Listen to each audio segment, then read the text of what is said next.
I killed him, yes." The courtroom exploded as Victoria Dawson's scream echoed off the walls. Her perfectly composed mask had finally shattered, revealing the monster beneath. "I gave him poison. He was dying anyway. I just hurried it along, and I'd do it again." The judge's gavel slammed down. Security rushed forward. But Victoria's wild eyes found only one person in that crowded room: Claire, the stepdaughter she had tried to destroy.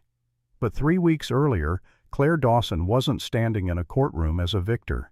She was crawling through the dust barefoot and bleeding left to die on a Wyoming road. This is the story of how she rose from the ashes. Ashford Creek, Wyoming Territory, July 15, 1885. The dirt road stretched 3 miles into town, and Claire Dawson had crawled the first 100 feet of it on her hands and knees. Dust caked her split lip. Blood mixed with sweat and tears, creating muddy tracks down her face that the Wyoming sun baked dry almost as fast as they formed. Her cotton dress, the same thin thing she had worn to serve breakfast that morning, clung to her back in patches of moisture. The fabric tore further with each movement forward. 20 feet behind her, the door of the house stood closed, the house that should have been hers, the house her father built with his own hands before she was born. Through that door, Victoria Dawson watched from the parlor window. Claire knew she was watching. Victoria always watched. Claire's fingers dug into the hard-packed earth. Pull, drag, move forward. The motion had become automatic, a rhythm born of pure survival instinct. Her mind floated somewhere above her body. Detached, observing this broken thing that used to be a woman, she thought of her father. Robert Dawson would have been ashamed to see his daughter like this. No, Robert Dawson would have put a bullet in Victoria's head for doing this to his child. But Robert Dawson was 5 years dead, and his daughter was learning what it meant to be truly alone. "Victoria, please." The words came out cracked, barely recognizable as human speech. Claire didn't even know why she bothered. The door remained closed. "I have nowhere to go." Silence answered her. The kind of silence that has weight and texture. The kind that presses down on your chest and makes breathing an act of will. Then Victoria's voice drifted out through the window, sweet as poisoned honey. "Then I suppose you should have thought of that before you tried to steal from me, dear." The door opened. For one desperate moment, Claire felt hope flare in her chest. Foolish, idiotic hope. Victoria stepped onto the porch, and the smile on her face was the cruelest thing Claire had ever seen. Not anger, not hatred, just cold, satisfied amusement.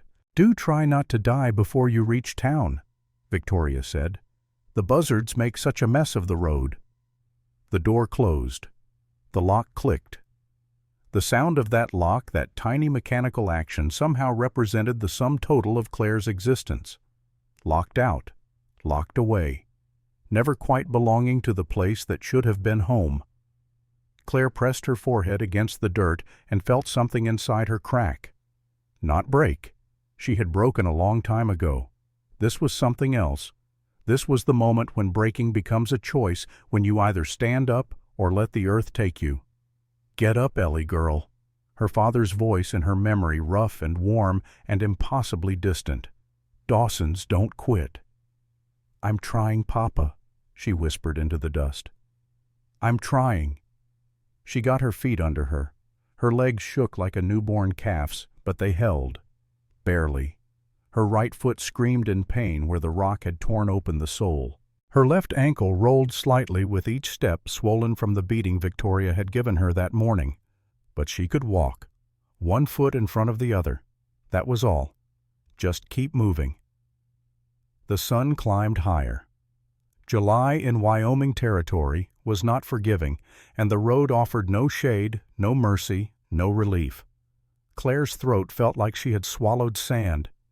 When had she last had water yesterday? The day before, Victoria controlled the well, controlled the kitchen, controlled every drop and crumb in that house. In the house that should have been Claire's. The thought should have made her angry, but anger required energy she didn't have. Instead, she felt a kind of numb acceptance settling over her like a shroud.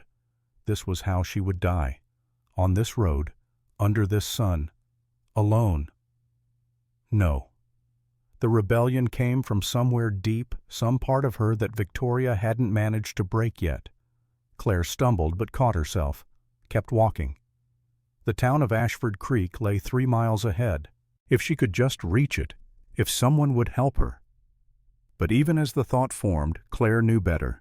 She had lived in Ashford Creek her entire life, 26 years of knowing these people and 5 years of watching them turn away while Victoria destroyed her piece by piece. They had seen the bruises. Mrs. Foster at the general store had seen them. She had looked right at the purple fingerprints on Claire's wrists and asked about the weather. They had heard Victoria's stories at church every Sunday.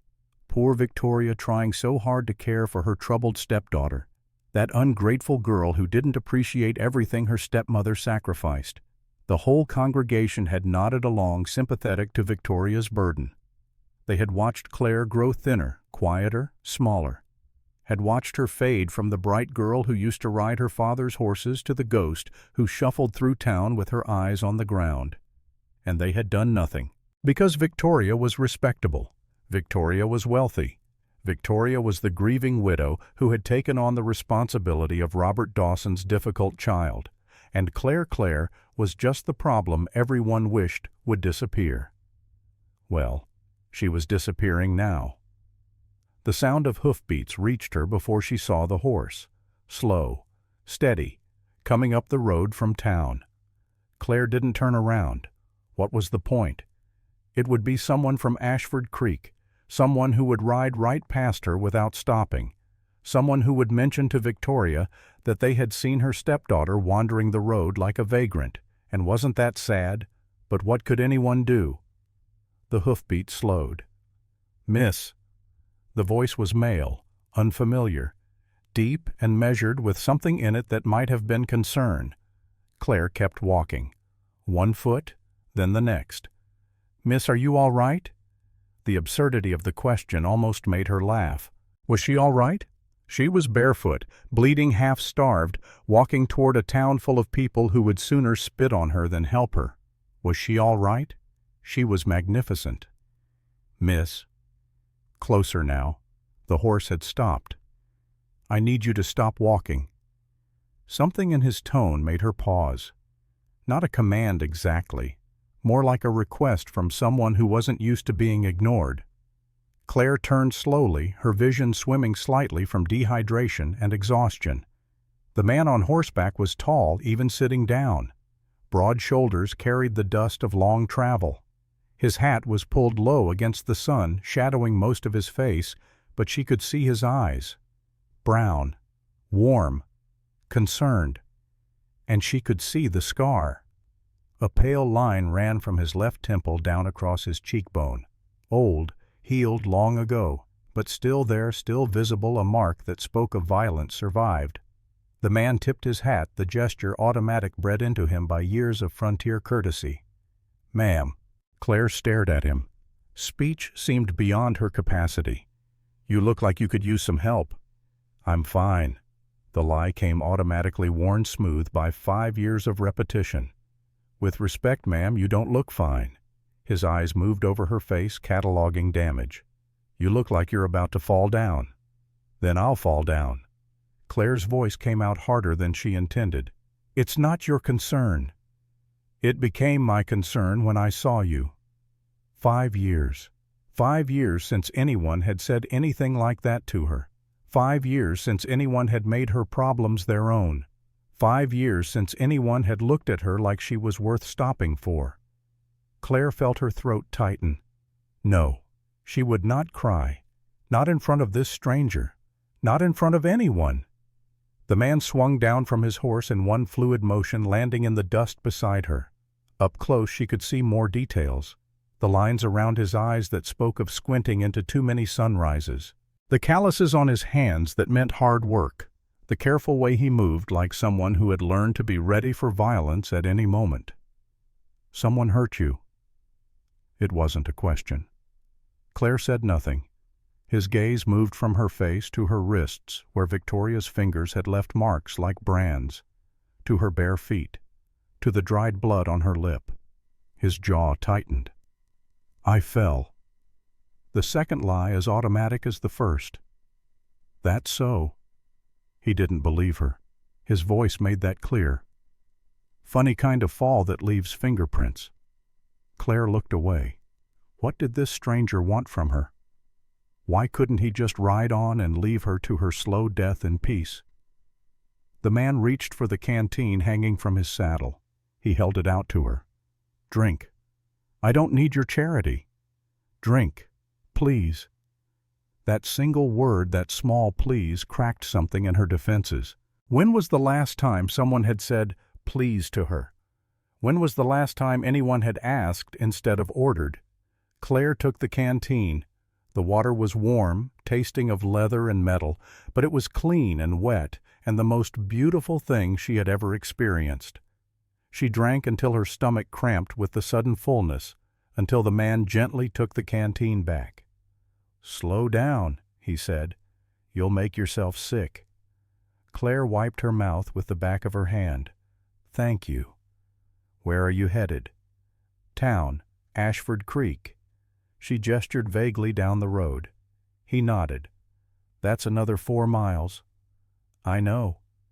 "You planning to walk it barefoot?" Claire looked down at her feet as if seeing them for the first time. Blood and dirt and blisters that had burst and reformed. Her toes were the wrong color. She hadn't let herself look before. Looking made it real. "I don't have much choice." "Sure you do." He gestured toward his horse. "I can give you a ride." Every instinct Claire had developed over 5 years of surviving Victoria screamed at her to refuse. Accept nothing from anyone. Owe no one. Trust no one. It was the only way to stay safe.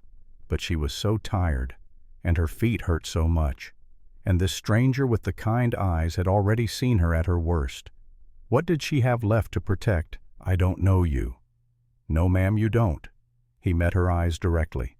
"But I know what it looks like when someone's in trouble. And I know what it feels like to be in trouble with no one willing to help." Something flickered in his expression. Something old and painful that matched the scar on his face. "And you're willing to help a stranger." "I'm willing to not leave you on the side of the road in 100-degree heat with no shoes and no water." He paused. "I've seen enough people die when they didn't have to. I'm not adding to that count." Claire studied him, really looked at him for the first time. The scar, the shadows under his eyes, the way he held himself like a man who had seen things he couldn't unsee. "You were a soldier." "Yes, ma'am." "Which side?" "The one that won." No pride in his voice, no satisfaction, just fact. "Though some days I wonder if anyone really won that war." Claire made a decision. Maybe it was the dehydration talking. Maybe it was desperation. Maybe it was just that this stranger had shown her more kindness in 5 minutes than anyone in Ashford Creek had shown her in 5 years. "My name is Claire Dawson. My father owned a ranch about 3 miles back." "Owned?" "He died 5 years ago." The words came out flat. 5 years, and it still hurt to say. The man nodded slowly. "And the woman who did that to your face?" "My stepmother." Claire heard herself say the words like they belonged to someone else. "She threw me out this morning. Said I stole from her." "Did you?" "No." Claire's voice cracked. "I took bread from my own father's kitchen. Bread I baked with my own hands. And she called me a thief and threw me out with nothing." The man was quiet for a long moment. When he spoke, his voice was gentle. "Get on the horse, Miss Dawson. I can't pay you. Did I ask for payment? No, but I can't just accept your help without—" "Get on the horse." His tone left no room for argument, but it wasn't unkind. "We'll figure out the rest later." He helped her mount his hands, careful and impersonal, touching her only where necessary to boost her into the saddle. Then he swung up behind her, maintaining a careful distance between their bodies. "Hold on to the saddle horn," he said. "I'll take it slow." They rode in silence for a while. The horse's steady gait was almost soothing after hours of walking. Claire felt herself swaying with exhaustion, her body finally recognizing that it was safe to let go. "Don't fall asleep," the man said from behind her. "I'm not." "You're listing to the left." I'm fine. The automatic response. You keep saying that. There was something that might have been amusement in his voice. Starting to think you don't know what fine means. Claire surprised herself by almost smiling. I know exactly what it means. I just haven't felt it in a while. How long's a while? 5 years. The man was quiet again. When he spoke, his voice was different, softer. That's a long time to not be fine. You get used to it. No, ma'am? His words were certain. You survive it. That's not the same as getting used to it. Claire turned her head slightly, trying to see his face. You sound like you know something about surviving. I know something about a lot of things I wish I didn't. They reached the outskirts of Ashford Creek just as the sun was starting its descent toward the western horizon. The town wasn't much. A main street with a general store, a saloon, a church, a blacksmith, and a handful of houses scattered around like dice thrown by a careless hand. But it was civilization, and right now civilization meant water and food, and maybe, just maybe, someone who would help. The man pulled the horse to a stop in front of the general store. You got people here, family, friends? Claire shook her head. Anyone who might take you in? No. What about the church? Preacher might help. The preacher's wife is Victoria's closest friend. Claire's voice was flat. She won't help me. The man muttered something under his breath that sounded like a curse. Then he dismounted and reached up to help Claire down. The moment her feet touched the ground, her legs buckled. He caught her, his arm strong and steady around her waist. Easy, I've got you. I'm sorry, I just... Don't apologize. He kept hold of her elbow, supporting her weight. When's the last time you ate? Claire had to think about it. Yesterday? Yesterday. He said the word like it personally offended him. All right, first things first. Food. He guided her toward the general store. The bell above the door jangled as they entered. Behind the counter, Margaret Foster looked up from her ledger. She was a woman in her 50s with iron-gray hair and eyes that had witnessed most of the secrets in Ashford Creek. Her face brightened when she saw the man.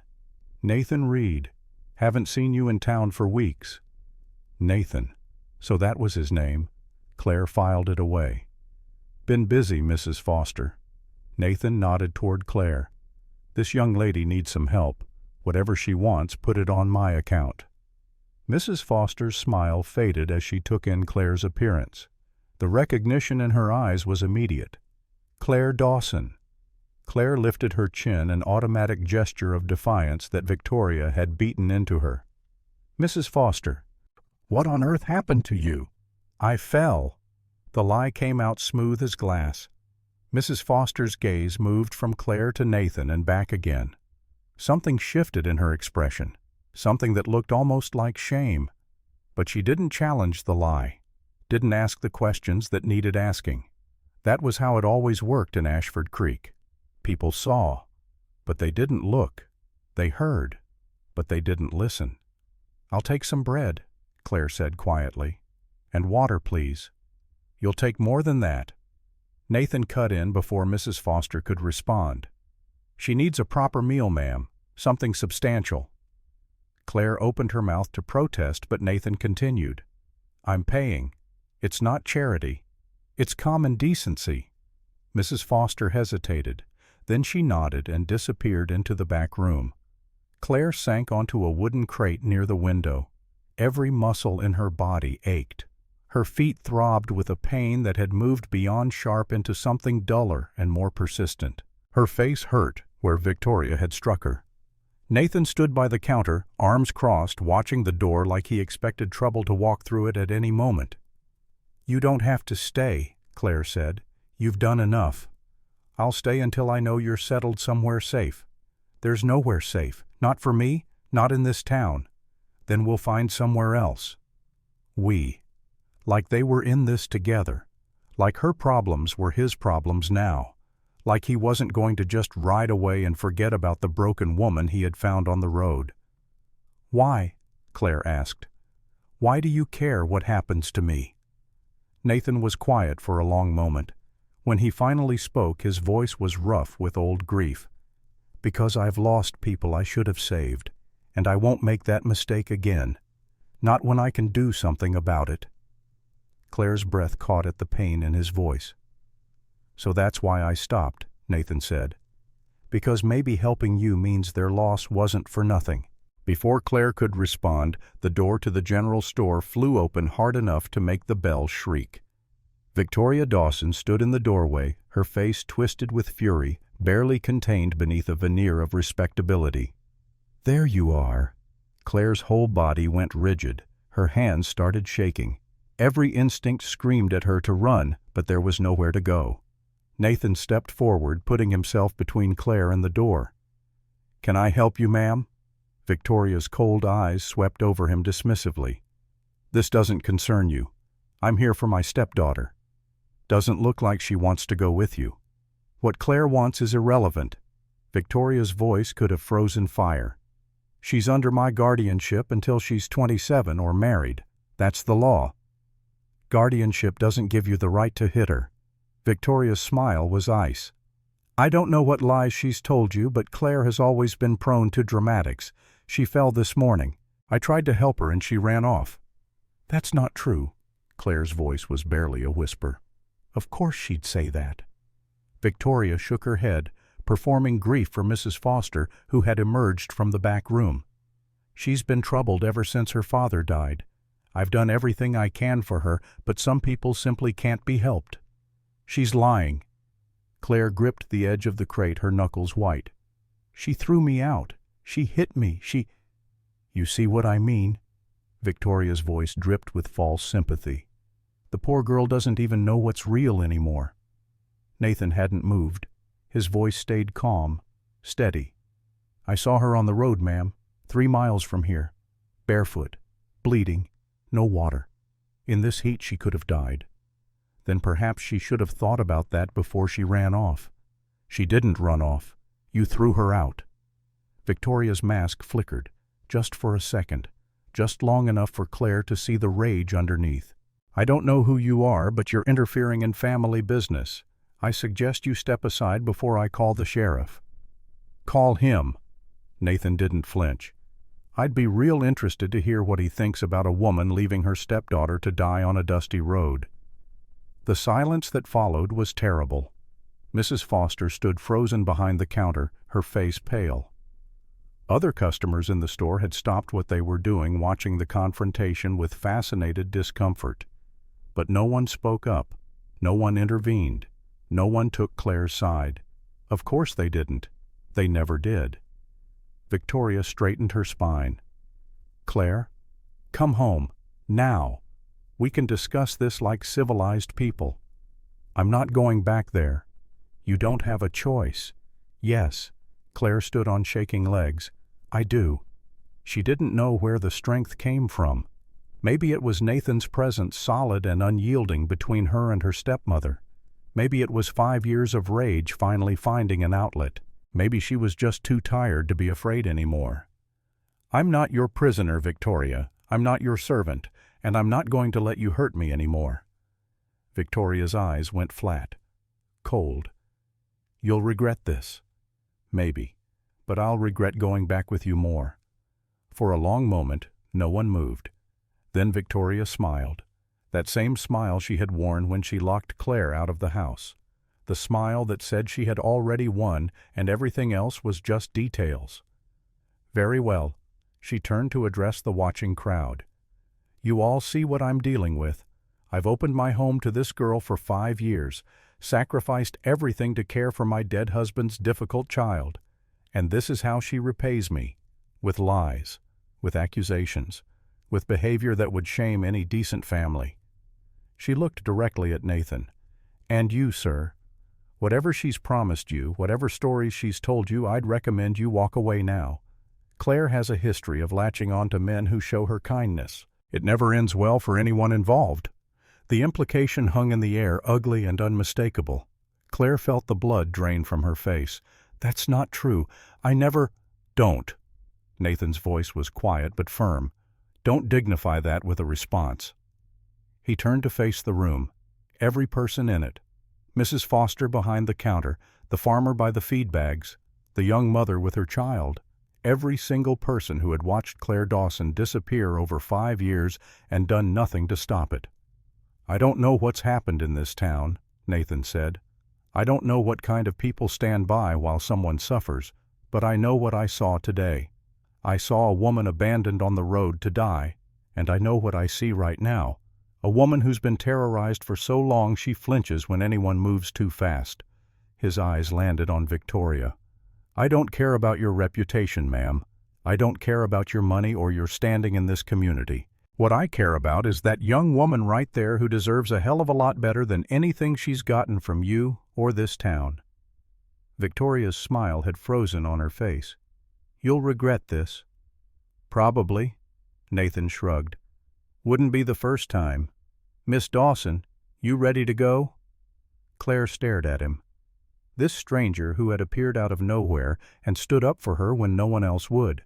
Who had called her worth something in a room full of people who had written her off years ago. "Where?" she asked. "My place. It's not much, but it's safe. You can stay as long as you need to figure out what comes next." Victoria laughed, sharp and brittle. "Oh, this is rich. You're going to take her home with you. And what will people say about that, I wonder? A young unmarried woman living with a strange man." "I don't give a damn what people say." "Maybe you should. Maybe Miss Dawson should. Because when this little adventure of hers fails, and it will fail, she'll have nothing left. No reputation, no family, no one willing to take her in. She's got me." 3 words, simple and certain. Claire felt something crack inside her, something that had been frozen for years. "Let's go," she said. Nathan offered her his arm. Claire took it. Her legs steadied. Together they walked past Victoria, past Mrs. Foster, past every person who had failed her for 5 years. At the door, Claire paused. She looked back at her stepmother. "I know what you did. To my father's will. I know, and I'm going to prove it." Victoria's face went white. Then they were outside in the heat and the dust and the blinding Wyoming sun. Claire was walking away from everything she had ever known. She should have been terrified. Instead, for the first time in 5 years, she felt something like hope. Nathan helped her onto his horse and swung up behind her. "Hold on." Claire gripped the saddle horn. Her hands had stopped shaking. "Where exactly is your place?" she asked. "About 7 miles northwest. Small ranch, nothing fancy." He paused. "I've got a hired man, Ben Hayes, and there's a boy, Davy. You won't be alone with me, for your reputation." Claire almost laughed. "After what Victoria just said in there, I don't think I have one left to protect." "Then we'll build you a new one based on who you actually are, not what she made you out to be." The horse started moving. Ashford Creek fell away behind them. Claire didn't look back. "Nathan," she said. "Yes. Thank you for stopping today, really." He was quiet for so long she thought he wouldn't answer. Then he said, "I told you about my wife, my son. That's not all of it." "You don't have to tell me." "I know." He took a breath. "When I got back from the war, I wasn't right. The things I'd seen, the things I'd done. I came home, but part of me was still there. In the blood, in the mud, in the dying." Claire stayed silent, letting him speak. "My wife, Emily, she was patient, so patient. She loved me through the nightmares and the silence and the times I couldn't be the man she deserved. And then she got sick." His voice roughened. 3 days. That's how long the fever took to kill her. 3 days of watching her burn up from the inside while I held her hand and couldn't do a damn thing to help. I'm sorry. David went next, my boy. He was 3 years old and he called for his mama at the end. Called for her and I couldn't even tell him she was already gone. Claire felt tears on her cheeks. She didn't wipe them away. After they died, I wanted to die too. Spent 2 years trying to drink myself into the grave. Then one day I woke up and I realized something. What? That dying wouldn't bring them back. But living might let me do some good. Might let me save someone else even if I couldn't save them. He shifted behind her. So that's why I stopped. Because I couldn't save Emily. I couldn't save David. But maybe I can help you. Maybe that's why I'm still here. Claire didn't know what to say. What could anyone say to that kind of pain? so she said the only thing that felt true. "Thank you." "Don't thank me yet," a hint of something lighter in his voice. "You haven't seen my cooking." She surprised herself by laughing, a small sound rusty from disuse but real. They rode on as the sun sank lower, painting the sky in shades of orange and pink and gold. Nathan's ranch came into view as twilight settled over the land. It wasn't much to look at. A small house, a barn, a few outbuildings scattered around, fences that needed mending. But to Claire, it looked like salvation. A man stepped out of the barn as they approached, old, around 67, with skin weathered like old leather and eyes that had seen too much and judged too little. His hair was white against his dark skin. "Got the spare room ready," he said simply, as if he had been expecting them. "How'd you figure that Ben?" Nathan asked as he dismounted. The old man's mouth twitched. "You left this morning looking for trouble. Trouble usually looks like a woman in need." Claire should have been offended. Instead, she felt something loosen in her chest. This man wasn't pretending she was fine, wasn't acting like her battered face was normal. "I'm Claire Dawson." "Ben Hayes." He tipped his hat. "You hungry, Miss Dawson?" "She hasn't eaten since yesterday," Nathan said before Claire could answer. Ben's expression darkened. "Then let's fix that." A small figure emerged from the shadows near the barn. A boy, maybe 8 years old, too serious for his age, big brown eyes that had seen too many strangers come and go to be surprised anymore. His clothes were clean but patched in multiple places. "That's Davy," Ben said. "Son of a friend who passed last winter.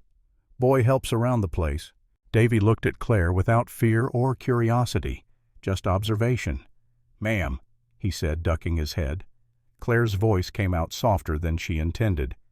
"Hello, Davy." Inside the house was simple but clean. Ben moved around the small kitchen with practiced efficiency while Nathan disappeared to tend to his horse. Claire sat at the rough wooden table, and Davy settled on a stool in the corner watching her with those old eyes. Ben set a plate in front of her. Beans, bread, dried meat, simple food, real food. Claire took a bite. The bread was stale. The beans were oversalted. It was the best meal she had had in 5 years. "How long you know Nathan?" she asked Ben between bites. 3 years. He found me in Cheyenne half dead from a beating." Ben sat down across from her. "Some men didn't like the color of my skin." Claire's hands stilled on the bread. "Nathan didn't ask questions," Ben continued. "Didn't care where I came from or what I'd done. Just loaded me in his wagon and brought me here." His weathered face creased in something that might have been a smile. "That man saved my life, same as he saved yours today." "He told you." "Didn't have to. I know what running looks like. I've done enough of it." Claire took another bite. The food sat heavy and good in her stomach. Real sustenance for the first time in she couldn't remember how long. From his corner, Davy spoke up. "You gonna stay?" Everyone looked at the boy. He didn't flinch under their attention. "I don't know yet," Claire answered honestly. Davy nodded as if this made perfect sense. "House feels less empty when there's a lady around."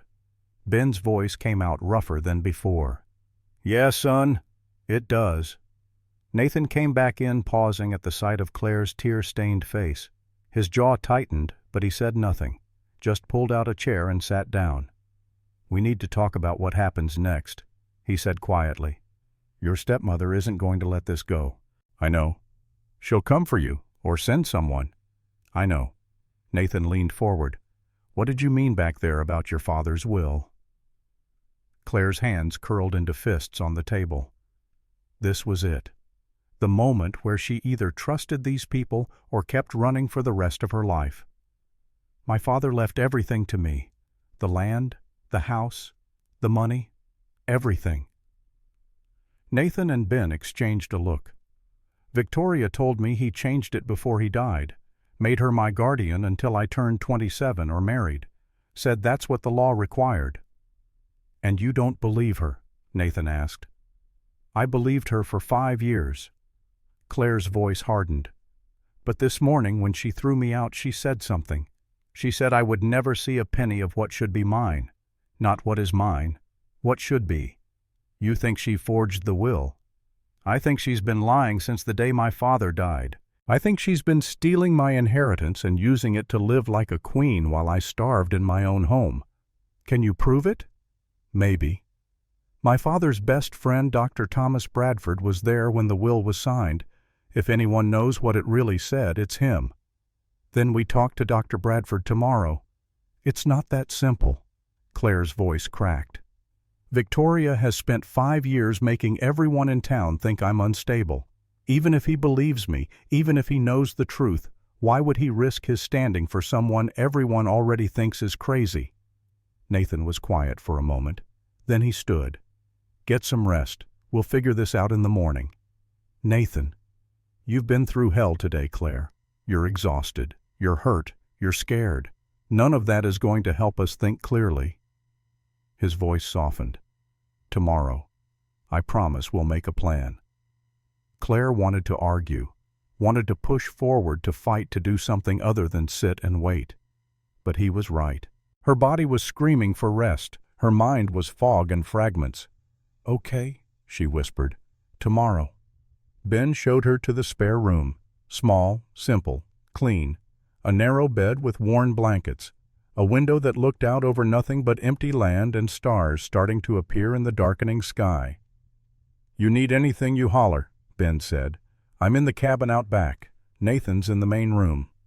Thank you, Ben. Don't thank me yet. A ghost of a smile crossed his weathered face. Nathan's a good man, but he's stubborn as a mule and twice as ornery. You'll need patience. Claire almost laughed. I've had plenty of practice. Ben left, closing the door softly behind him. Claire sat on the edge of the bed.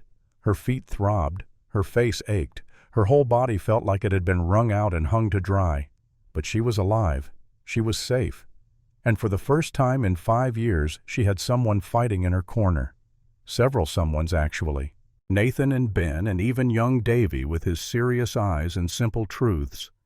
Claire lay down and closed her eyes. Sleep came fast. Heavy. Dreamless. The sleep of the exhausted. The sleep of survivors. But outside in the darkness, something was moving. Someone was riding toward the Reed Ranch with purpose. In his saddlebag, a piece of paper. An arrest warrant. With Claire Dawson's name on it. Charges of theft. Reward offered $500. And morning would bring choices that would change everything. Claire woke to the sound of voices. Sharp. Urgent. Male. For a moment she didn't know where she was. The ceiling above her was unfamiliar, the blanket rough against her skin. Then memory flooded back. Nathan Reed. The ranch. Safety. But the voices outside weren't safe. They carried tension like a physical weight. She sat up wincing as her battered body protested. Morning light slanted through the small window. She had slept through the night. When was the last time that had happened? Claire stood on unsteady legs and moved to the door, opening it just enough to see into the main room. Nathan stood near the front door, fully dressed, his posture rigid. Across from him, a man in his late 30s wearing a deputy's badge. The star caught the morning light. "Reed," the deputy was saying. "We need to talk." Nathan's voice came out level, controlled. "Talk, then." The deputy pulled a folded paper from his coat pocket. His hand shook slightly as he held it out. "I got a warrant for Claire Dawson." The world tilted.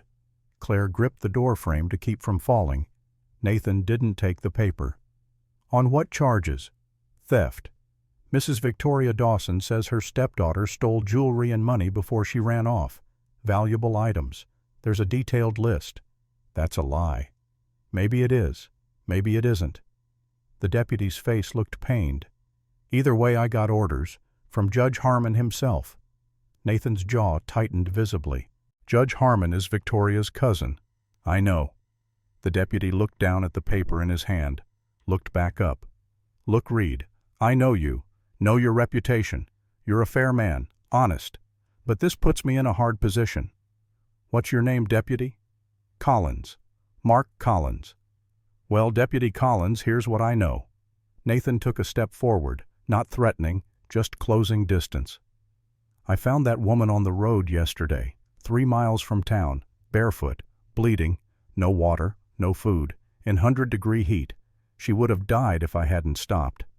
Collins shifted his weight. "Mrs. Dawson says the girl ran off after stealing from her." "Mrs. Dawson is lying." "You got proof of that?" "I got a woman with fingerprint bruises on her wrists. I got a split lip and a black eye. I got bare feet torn to hell from walking on hot rocks." Nathan's voice stayed calm, but steel ran through it. "What I don't got is any jewelry or money. You want to search my property, deputy, go ahead. You won't find anything because there's nothing to find." Collins looked uncomfortable. He glanced past Nathan toward the hallway where Claire stood hidden. Did he see her? She couldn't tell. "Thing is, read Mrs. Dawson's got standing in this community. She's got Judge Harmon backing her claims, and I got a family to feed. I can't lose this job." The admission hung in the air between them. Collins looked ashamed of it, but he didn't take it back. "So you're going to arrest an innocent woman to keep your job?" "I'm going to follow the law, even when I don't like it." Collins met Nathan's eyes. "But here's what I'm thinking. I got this warrant, see, but I also got a whole list of places I need to check today. Lot of ground to cover. Might take me until tomorrow afternoon to get around to searching your place." Understanding passed between the two men. Nathan gave a small nod. "That's real conscientious of you, deputy, making sure you do a thorough job. Just trying to be professional." Collins folded the warrant and put it back in his pocket. "Course, if Miss Dawson was smart, she might use that time to consider her options. Maybe find some evidence to support her side of the story. I'll pass that along, if I see her." "You do that." Collins turned to leave, then paused. "Read. For what it's worth, I hope that girl's telling the truth. Because if Victoria Dawson did what I think she did, someone needs to stop her. Someone will." Collins left. The sound of his horse fading into the distance felt like a countdown clock starting. Claire stepped out of the hallway. Nathan turned to face her. "You heard?" "Yes." "We have less time than I thought." Nathan moved to the window, watching to make sure Collins was really gone. "He gave us until tomorrow afternoon. That's maybe 30 hours. Ben appeared from the back of the house, Davy trailing behind him. The old man's face was grim. "Heard the whole thing. We moving today?" "We don't have a choice." Nathan turned back to Claire. "You said Dr. Bradford knows about the real will." "He was there when my father signed it, 3 days before he died." "Then we go talk to him. This morning." "Victoria will have people watching." Claire's voice shook slightly. "She always knows everything that happens in town." "Then we'll be careful." Nathan crossed to her. "Claire, I need you to trust me. Can you do that?" She looked up at him. This man who had saved her life yesterday, who was risking his own freedom now to help her. She barely knew him, but trust wasn't about time. It was about character. "Yes." "Good. Ben saddle 2 horses. Davy, you stay here and keep watch. If anyone comes asking, you haven't seen us." Davy nodded solemnly. "I ain't seen nobody, Mr. Nathan." "That's right." Nathan looked at Claire. "You up for a ride?" Every part of her body hurt, but pain was familiar, pain she could handle. Losing this chance that she couldn't handle. "I'm ready." They rode carefully, avoiding the main road into Ashford Creek. Nathan knew the territory well, picking a path that kept them out of sight of the town until the last possible moment. Dr. Bradford's office sat on the eastern edge, far enough from Main Street that they could approach without being immediately visible. The doctor's house was modest, white paint peeling in places, a shingle hanging by the door that read, "Thomas Bradford, Physician."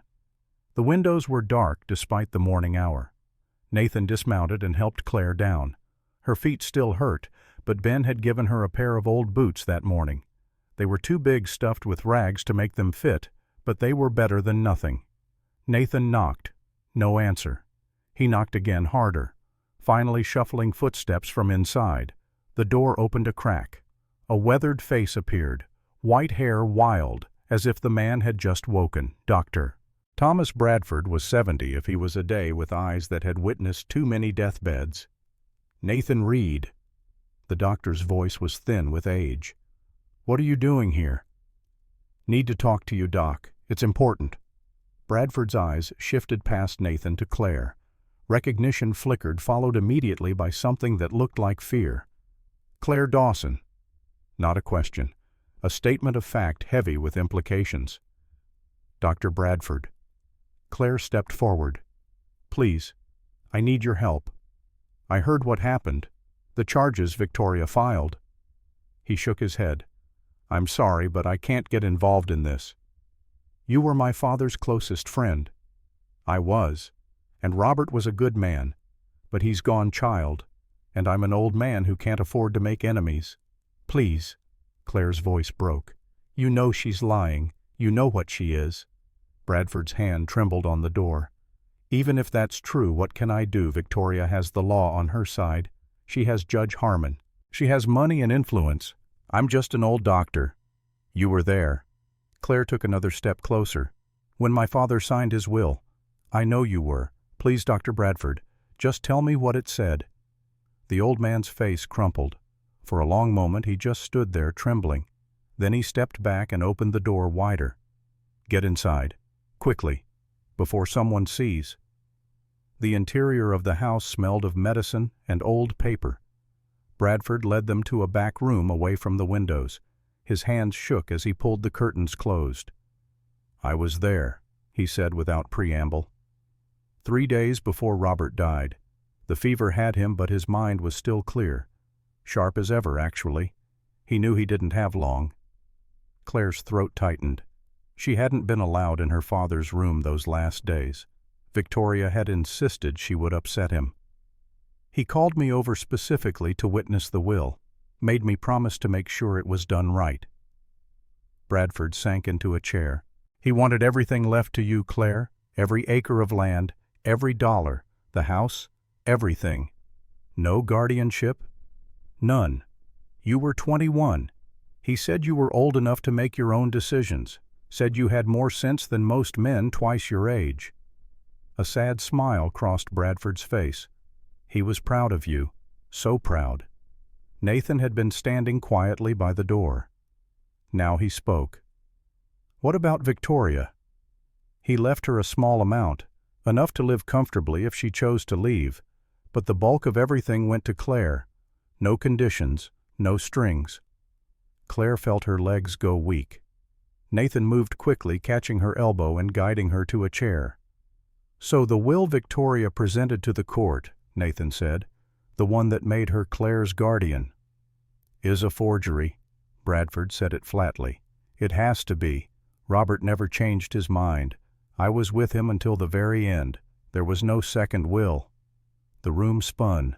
5 years. 5 years of believing Victoria's lies. 5 years of thinking her father had abandoned her, had put a stranger in control of her life. Why didn't you say something? The question came out harsh, accusatory. Bradford flinched. I wanted to. God knows I wanted to. But Victoria came to me right after Robert died. She showed me the will she was going to file, told me that if I contradicted it, she would destroy me. She had letters, she said, letters that would ruin my practice, prove I had been giving Robert too much laudanum, hastening his death. Had you? No. But the letters looked real. I don't know how she forged them, but they were convincing enough to scare me. His voice dropped to barely above a whisper. I'm ashamed. I've been ashamed every day for 5 years, but I was afraid. You're not afraid now? Nathan asked. I'm terrified, but I'm also 70 years old.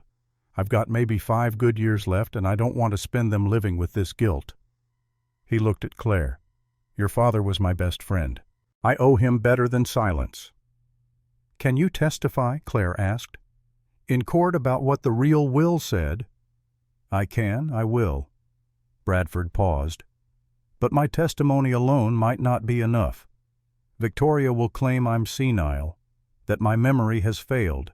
She'll bring in her own witnesses, people she's paid or threatened. We need the original will. Where would it be? Robert kept all his important papers in the study. There's a locked cabinet, 3rd drawer. Bradford's eyes met Claire's. I helped him file things there when he got too sick to do it himself. If the original still exists, that's where it would be. Nathan's voice was quiet, dangerous. Then we need to get into that house. That's breaking and entering, Bradford pointed out. It's Claire's house, her father's house. She's got more right to be there than Victoria does. The law won't see it that way. Then we don't get caught. Claire stood. Her whole body felt electric with purpose. There's a church social every Saturday evening. The whole town goes. Victoria never misses it. She uses it to maintain her reputation. Nathan looked at her. When's the next one? Tomorrow night. Claire's heart pounded. 6 to 8. The house will be empty. That's when Colin said he'd be back. Nathan's mind was clearly working through the logistics. We'd have to move fast. Get in, find the will, get out.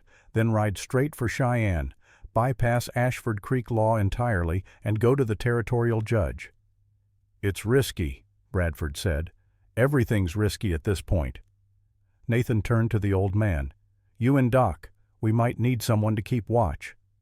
Bradford hesitated for only a moment. I'm in.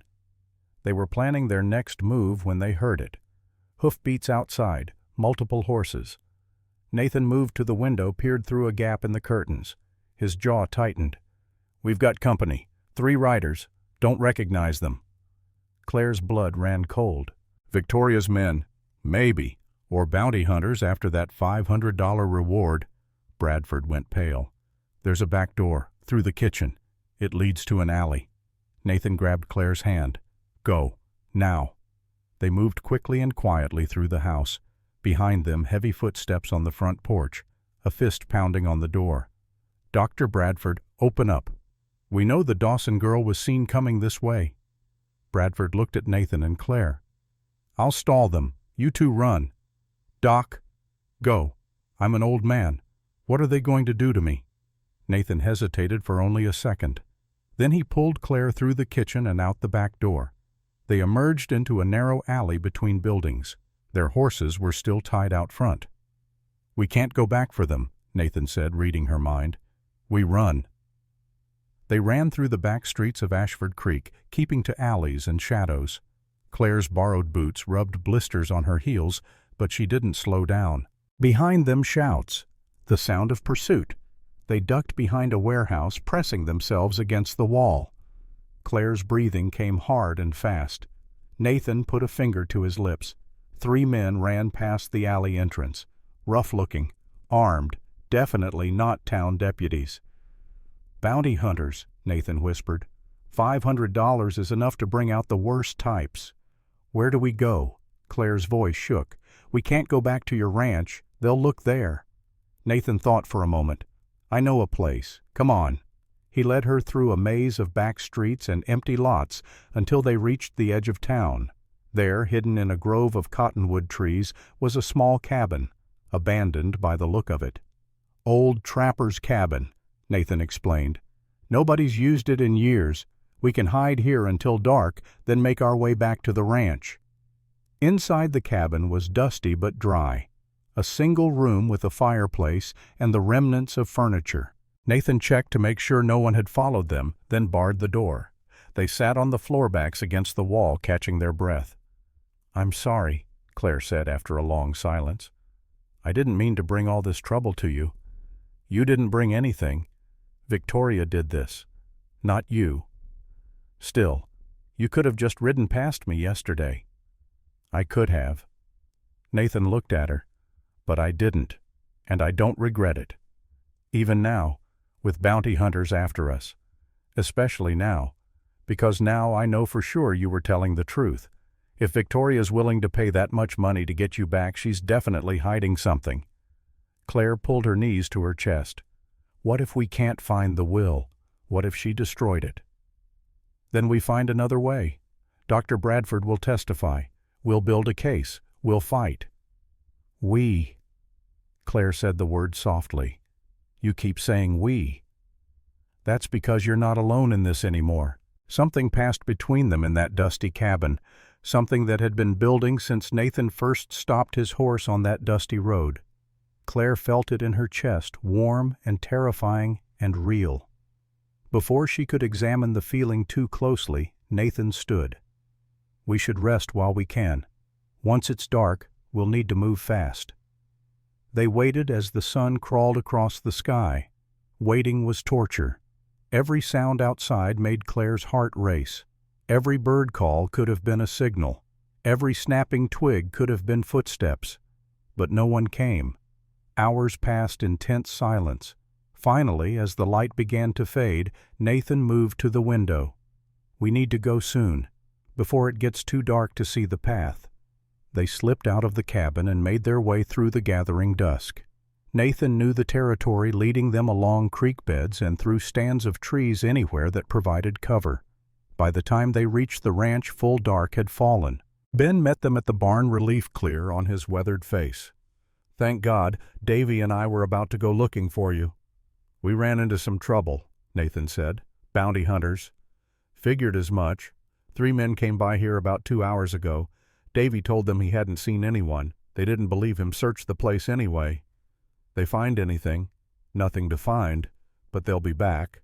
Ben looked at Claire. "You all right, miss?" "I'm fine." The automatic response. Then more honestly, "I'm scared." "Good. Fear keeps you sharp." Ben jerked his head toward the house. "Come on, we need to talk." Inside, Davy sat at the table trying to look brave, but clearly shaken. When he saw Claire, relief flooded his young face. "Miss Claire, I didn't tell them nothing. Promise." Claire crossed to him and put a hand on his shoulder. "You did perfect, Davy. Thank you." The boy straightened with pride. They gathered around the table. Nathan laid out what they had learned from Dr. Bradford, about the real will, about Victoria's forgery, about the plan to break into the house during the church social. "That's tomorrow night," Ben said. "Collins will be coming here tomorrow afternoon." "I know. That's why we have to move fast." Nathan looked around the table. "This is dangerous. If we get caught, we're all going to jail. Maybe worse. So I need to know now. Are you all in?" Ben didn't hesitate. "I'm in. That woman needs to pay for what she's done." Davy raised his hand like he was in school. "I can help. I'm small. I can fit through windows if you need." Nathan smiled despite the tension. "Appreciate that, Davy, but this is too dangerous for you." "But I'm not scared." "I know you're not. That's why I trust you to stay here and keep watch. If anything goes wrong, you'll be our warning system." Davy considered this. "Like a lookout." "Exactly like a lookout. Most important job there is." The boy nodded, satisfied with his role. Claire spoke up. "I should tell you something else, something I didn't mention before." Everyone looked at her. "The morning my father died, I wanted to see him. Victoria wouldn't let me in the room. She said he was too sick, that seeing me would upset him." Claire's voice shook. "But I heard him calling for me. I heard him say my name, and Victoria told me I was imagining things." Ben's expression darkened. "You think she did something to him?" "I don't know, but Dr. Bradford said my father's mind was clear until the end, so why wouldn't Victoria let me see him?" Nathan's hands curled into fists on the table. "We need to know who else was in that house when your father died. Who else might have seen something?" "There was a housekeeper, Sarah Mitchell. She worked for my father for years, but she left right after the funeral. Victoria said she quit, but Sarah loved my father.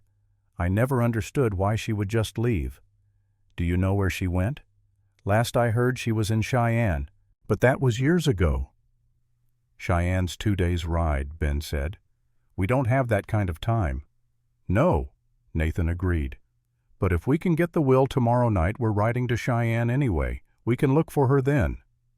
They spent the rest of the evening making plans, reviewing the layout of the Dawson house, figuring out the best approach, planning for contingencies. As the night deepened, Claire found herself on the porch, staring out at the darkness. The stars were impossibly bright this far from town. She used to love looking at stars with her father. He would point out constellations and tell her stories about the heroes they were named for. The door opened behind her. Nathan stepped out, 2 cups in his hands. He offered her one, coffee still hot. Couldn't sleep, he asked. Too much to think about. Nathan leaned against the porch railing. Claire, I need to ask you something, and I need you to be honest with me. All right. Are you sure you want to do this tomorrow night, breaking into that house? It changes everything. There's no going back after that. If you want to walk away, if you want to just leave Wyoming and start over somewhere else, I'll help you do that. No judgment. Claire considered the question. Really considered it. She could run. Take Nathan's offer. Start a new life somewhere far from Victoria and Ashford Creek and all the pain of the last 5 years. But running meant Victoria won. Running meant her father's legacy stayed in the hands of a woman who had probably murdered him. Running meant every other person Victoria hurt in the future would be partially Claire's fault for not stopping her. I'm sure, Claire said. This ends tomorrow night, one way or another. Nathan nodded. Then we do it together. They stood in silence for a while, drinking coffee and watching the stars. Can I ask you something? Claire said finally. Anything. Your wife, Emily. Would she have approved of you helping me? Nathan was quiet for so long, Claire thought maybe she had overstepped.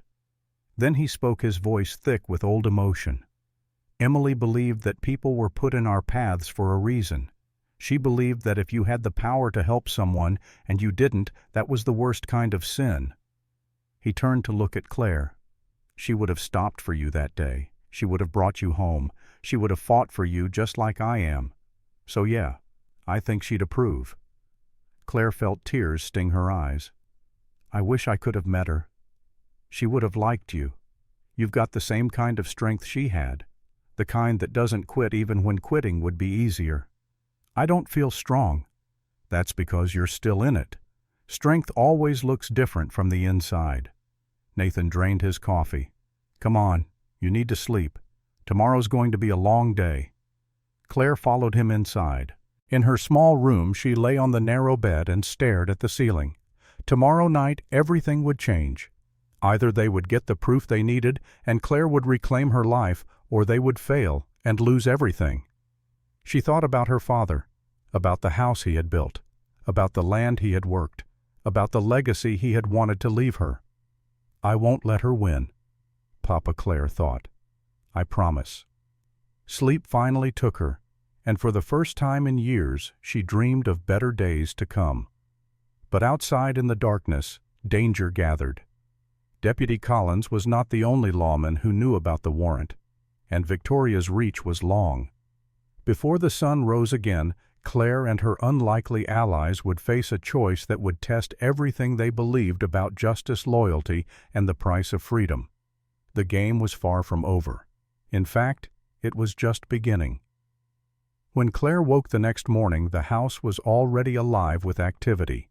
She could hear voices from the main room, male voices, tense. She dressed quickly and emerged to find Nathan and Ben standing by the window looking out at the road.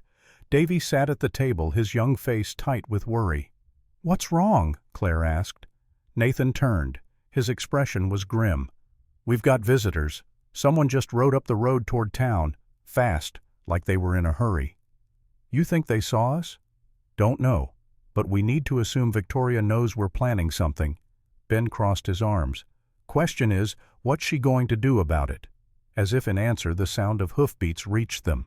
Multiple horses, coming from the direction of town. Nathan moved quickly. "Claire, get in the back room, now." "But, now." Claire ran for her room, but she left the door cracked, watching through the gap. The riders pulled up outside. 5 men, armed. One of them dismounted and approached the house. He pounded on the door. Nathan opened it, his hand resting casually on the gun at his hip. "Help you, gentlemen?" The lead man was big, scarred, the kind of man who made his living through violence. "We're looking for a woman, Claire Dawson. Heard she might be here." "Heard wrong." "That's so, because we got information says different." The man spat tobacco juice into the dirt. "Got a warrant for her arrest, and a nice reward for bringing her in." "Already told you, she's not here." "Mind if we look around?" "I do mind, actually. This is private property. You got no right to search it without proper legal authority." The man's hand moved toward his gun. "We got all the authority we need right here." In one smooth motion, Nathan drew his weapon and aimed it at the man's chest. "And I got the authority to defend my property. Now you and your friends can turn around and ride back to town, or we can settle this another way. Your choice." For a long moment no one moved. Claire held her breath. Then another voice called out from the road. "That's enough." Deputy Collins rode up, his badge glinting in the morning sun. He looked at the bounty hunters with disgust. "You boys are operating outside the law here. I'm the only one with legal authority to execute that warrant, and I say these men haven't done anything wrong." The lead bounty hunter glared at Collins. "We got as much right as you do." "No, you don't." Collins's hand went to his own weapon. "Now I'm going to ask you once politely to leave these people alone. You don't want to know what happens if I have to ask twice." The bounty hunters exchanged looks. 5 against 2 weren't great odds, but 5 against 2 when one of those two was the law changed the math. "This ain't over," the lead man said. "Yeah, it is." Collins didn't move until all 5 men had mounted up and ridden away. Then he turned to Nathan. "We need to talk. Inside." Nathan holstered his weapon and stepped aside. Collins entered, removing his hat. "You can come out, Miss Dawson," the deputy said without looking toward the back room. "I know you're here." Claire emerged slowly. Collins studied her, really looked at her for the first time. His face softened when he saw the healing bruises, the marks on her wrists. "Jesus," he muttered. "She really did that to you." Claire said nothing, just lifted her chin. Collins sighed. "Look, I came here to warn you. Victoria knows you're planning something. Don't ask me how she knows. That woman has ears everywhere, but she's got men watching the roads. She's hired more bounty hunters, and she's gotten Judge Harmon to move up your hearing." "When?" Nathan asked. "Day after tomorrow, in Ashford Creek, under Judge Harmon." Collins looked at Claire. "You show up for that hearing without proof of your innocence, you're going to jail. And once you're in jail, Victoria will make sure you never get out." "Then we get proof," Claire said. "How you got witnesses? You got evidence." "We will. Tomorrow night." Collins closed his eyes. "You're going to break into her house during the church social, aren't you?" No one answered. "Damn it!" Collins paced the room. "That's illegal. That's breaking and entering. I can't condone it. I can't help you." "We're not asking you to," Nathan said. "But I can be elsewhere tomorrow night. I can be on the other side of town responding to a report of a disturbance that doesn't actually exist." Collins stopped pacing and looked at them. "You get me, I can't help you. But I don't have to stop you either." Hope flared in Claire's chest. "There's one more thing," Collins said. "Something you should know about Victoria." "What?" "There was another woman, before you, before your father. Victoria was married to a man named Walter Baines, rich cattle rancher up north. He died sudden, fell off his horse, they said, broke his neck." Claire felt cold. "You think she killed him too?" "I think it's mighty convenient that Victoria has had 2 wealthy husbands die unexpectedly, leaving everything to her." Collins pulled out a folded paper. "I did some digging, found the probate records from Baines' estate. His children contested the will, said it was forged, but they couldn't prove it, and Victoria got everything." He handed the paper to Nathan. "That's the name of Baines's lawyer, man named Frederick Walsh. He's in Cheyenne now. If anyone knows Victoria's history, it's him." Nathan took the paper. "Why are you helping us?" Collins was quiet for a moment. "Because I got a daughter. She's 10 years old. And I keep thinking, what if something happened to me and my wife? What if someone like Victoria got their hooks into my girl? I'd want someone to help her, someone to stand up and do the right thing." He looked at Claire. "So I'm doing the right thing. Finally." After Collins left, they sat in silence, processing everything. "2 husbands, Ben said finally. "Both dead. Both left everything to her." "She's done this before," Claire whispered. "She's perfected it." Nathan stood. "Then tomorrow night we end it. We get that will. We get the proof. And we make sure Victoria Dawson never hurts anyone again." Claire looked around at these people who had become her unlikely family.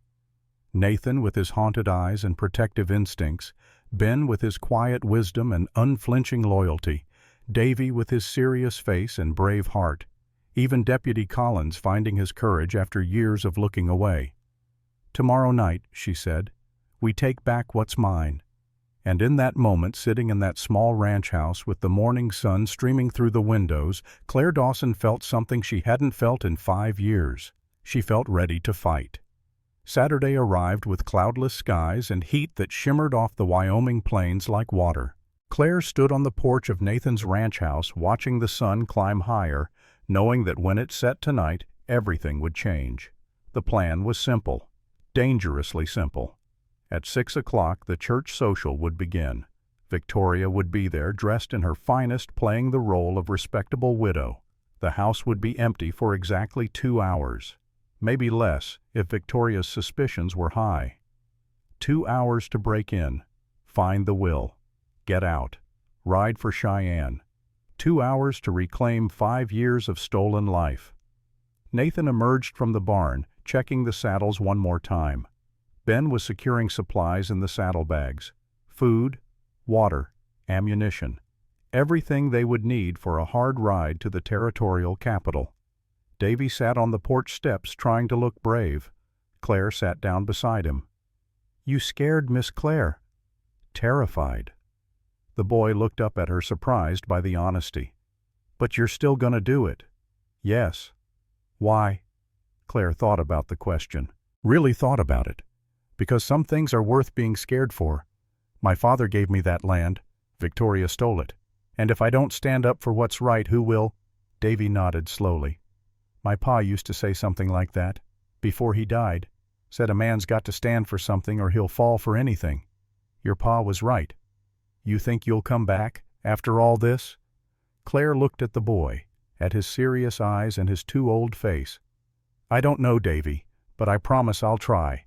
Nathan called from the barn. "Time to go." The ride into town was tense. They took the long route again, staying off main roads.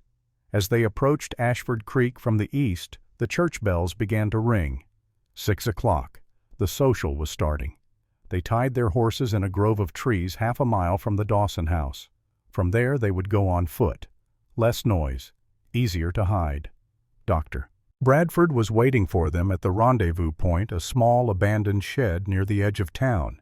The old man looked pale but determined. "She's there," he reported. "I saw her arrive 20 minutes ago. Half the town's at that social." "Good." Nathan checked his pocket watch. "That gives us until 8, maybe 7:30 to be safe. Everyone clear on the plan." They had gone over it a dozen times, but Nathan reviewed it once more. Claire would lead them to the house. She knew the layout best. Nathan would pick the locks. Dr. Bradford would keep watch from the street. If anyone approached, he would signal. 2 quick whistles. Ben had stayed at the ranch with Davy. Someone needed to be there in case Collins came early, in case something went wrong. They moved through the gathering dusk like shadows. The Dawson house rose before them, 3 stories of white-painted wood and dark windows. Claire's childhood home. Now it looked like a prison. The back door was their target, less visible from the street. Nathan knelt in front of it, pulling lockpicks from his pocket. His hands were steady, practiced. "Where did you learn to do that?" Claire whispered. "War teaches you a lot of things you wish you didn't know." The lock clicked. The door swung open on silent hinges. They were in. The kitchen was exactly as Claire remembered it. The same table where she had eaten breakfast 1,000 times with her father. The same stove where she had learned to cook. The same window where she had stood washing dishes while dreaming of the future. A future that had been stolen from her. Nathan touched her arm. "You all right?" "Yes. The study is this way." They moved through the house like ghosts. Every creak of the floorboard sounded like thunder. Every shadow could have been Victoria returning early. Claire's heart hammered so hard she thought it might break through her ribs. The study door was locked. Of course it was. Nathan went to work on this lock too. It took longer. The mechanism was more complex. Claire counted seconds in her head. How much time had passed? 5 minutes. 10. Finally, the lock gave way. The door opened.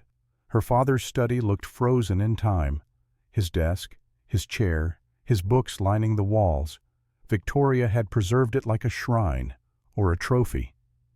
"The cabinet," Claire said, pointing. "Third drawer." Nathan crossed to it, tried the drawer, locked again. "We need another key." Claire's mind raced. Where would Victoria keep it? She had been in this study 1,000 times as a child. Her father had hidden things, important things. He always said the best hiding place was in plain sight. Her eyes fell on the desk.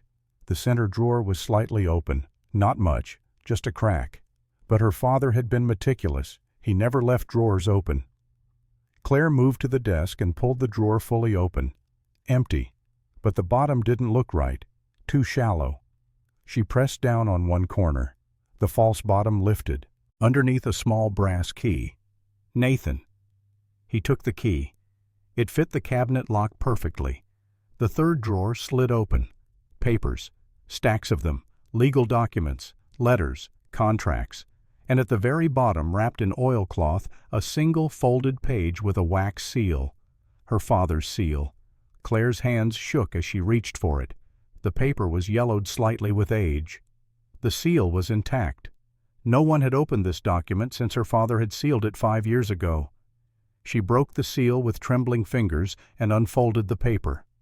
There in her father's handwriting, still strong despite his illness, "I, Robert William Dawson, being of sound mind and body, do hereby bequeath all my worldly possessions, lands, properties, and monetary assets to my beloved daughter Claire Rose Dawson, with no conditions, restrictions, or guardianship imposed." The date, 3 days before he died, witnessed by Dr. Thomas Bradford and Sarah Mitchell. Claire pressed the document to her chest. 5 years. 5 years of believing she was worthless. 5 years of thinking her father had abandoned her. And here was the truth. He had loved her. He had left her everything. Victoria had stolen it all. "Claire," Nathan's voice was urgent. "We need to go. Now." But Claire couldn't move. She stared at the open drawer, at the other papers inside. Something else caught her eye. A small ledger. She pulled it out. The pages were filled with entries in Victoria's handwriting. Purchases. Made with Claire's money. Dresses, jewelry, furniture. Trips to Denver and San Francisco. Thousands of dollars spent on luxuries while Claire had worn rags and gone hungry. And there on one of the pages a receipt. From an apothecary in Laramie. For rat poison. Dated 2 days before Robert Dawson's death. "Oh, God." Claire's voice broke. "She really did kill him." Nathan took the ledger, his face grim. "We're taking this too." A sound from downstairs. The front door opening. They froze. Footsteps in the hallway. Not hurrying. Steady. Confident. And then Victoria's voice, cold and amused. "I know you're in here, Claire. Did you really think I wouldn't notice? Did you think I wouldn't have someone watching?" Nathan grabbed Claire's arm. His eyes scanned the room. One window, one door. They were trapped. Victoria's footsteps came closer. Come out wherever you are. Let's discuss this like civilized people." Nathan moved to the window, looked out. A 15-foot drop to the garden below. Doable, but they would be exposed. Easy targets. The study door opened. Victoria stood in the doorway. She wasn't alone. 2 men flanked her. Big, armed. The kind of men who did violence for money. "Hello, stepdaughter." Victoria's smile was vicious. "Breaking into my home, that's a crime, you know." Nathan stepped in front of Claire. His hand went to his gun. "I wouldn't." One of Victoria's men had a rifle aimed at Nathan's chest. "Not unless you want to die in this room." "Let us go, Victoria." Claire's voice shook but held. "You've already lost. We have the will. We have the ledger. We have proof of everything you've done." "Do you—" Victoria's eyes glittered. "I've been playing this game a lot longer than you, child. Do you think I didn't prepare for this possibility?" She held up a piece of paper. "That will you're holding? You think you're clever finding it, but I have witnesses who will say your father was delirious when he signed it. I have doctors who will testify he lacked capacity. What you have proves nothing without corroboration." Claire's heart sank. But the handwriting, Nathan said. The seal. Can all be faked by someone with enough skill and money. Victoria took a step into the room. I learned my lesson with my first husband. Always have a backup plan. Always anticipate betrayal. First husband? Claire repeated.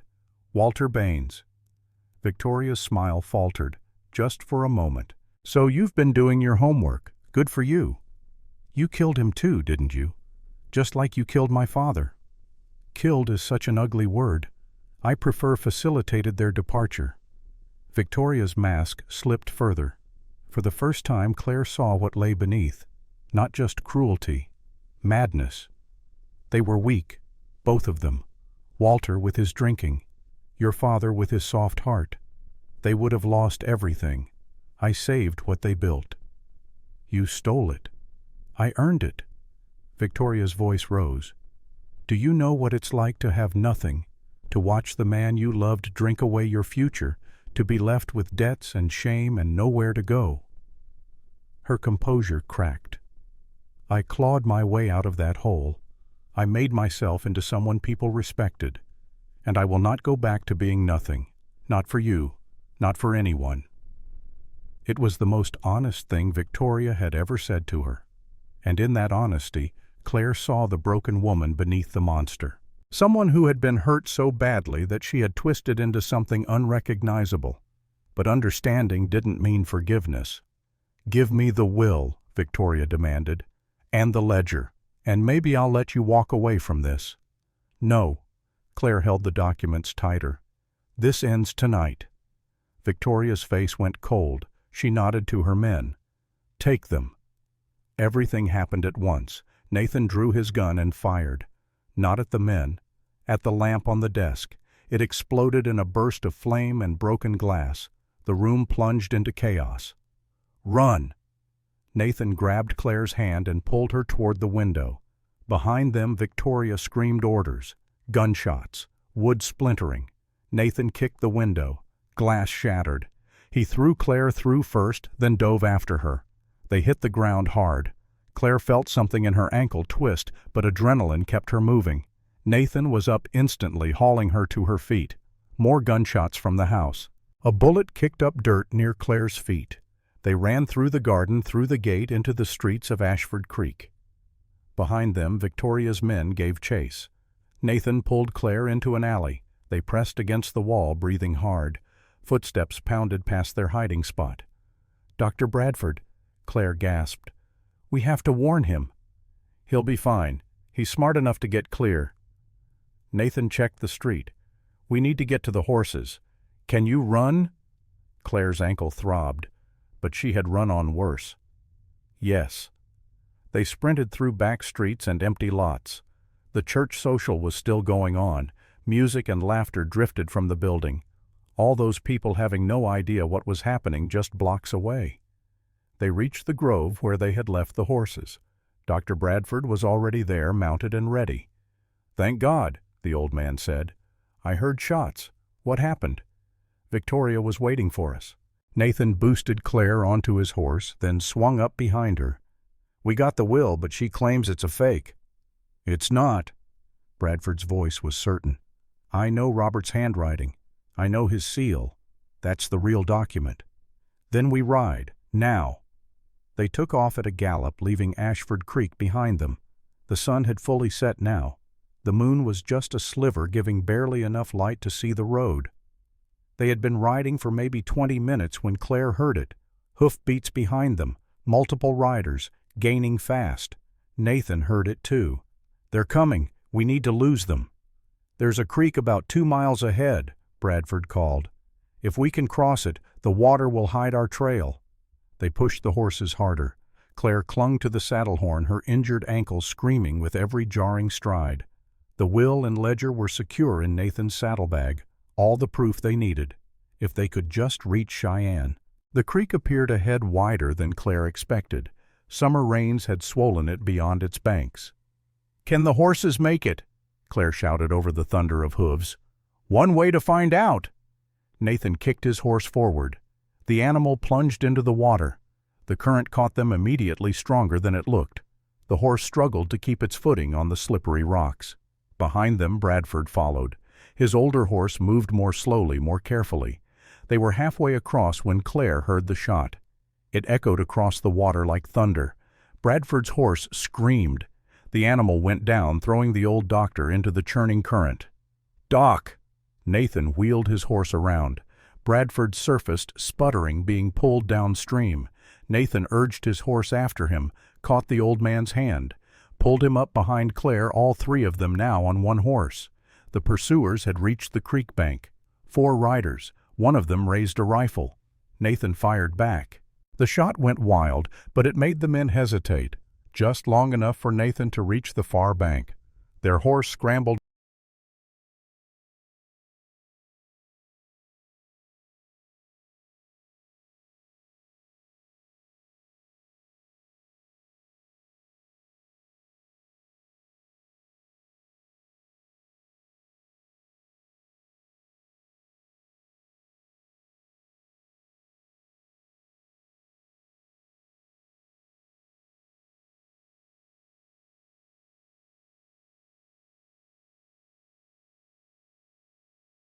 through the night, hard, fast, stopping only to rest the horse and redistribute weight.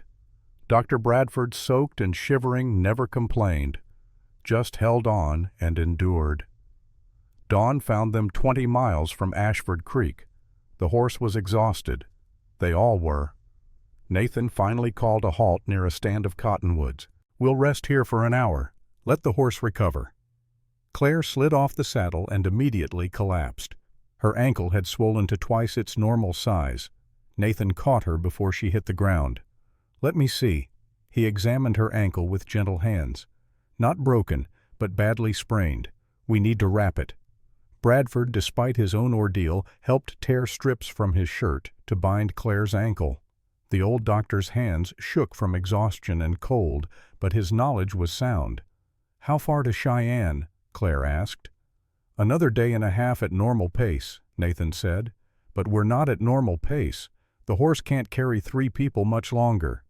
"I'll walk," Bradford offered. "You're nearly 70 years old and you nearly drowned an hour ago. You're not walking anywhere."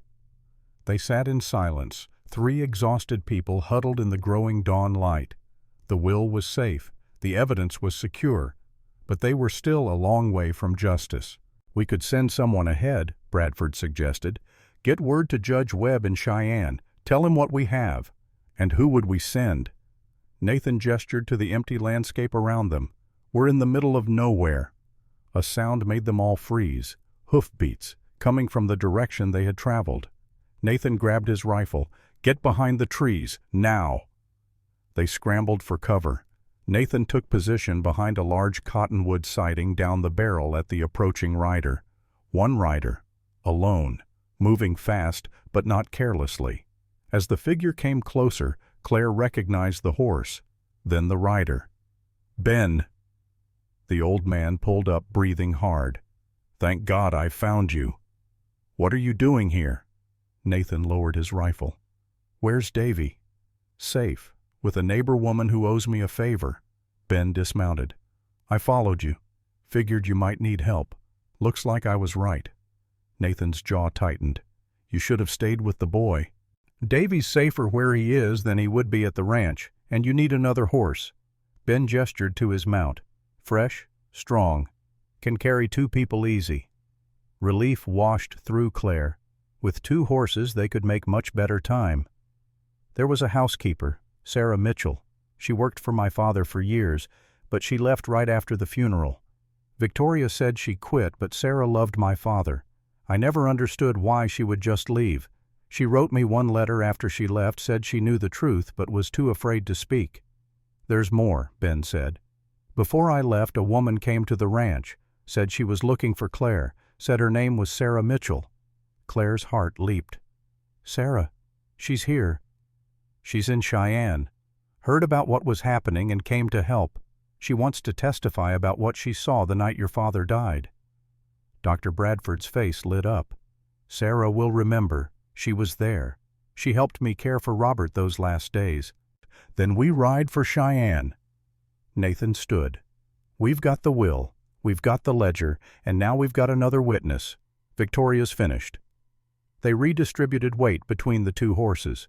Claire rode with Nathan, Bradford with Ben. The pace picked up immediately.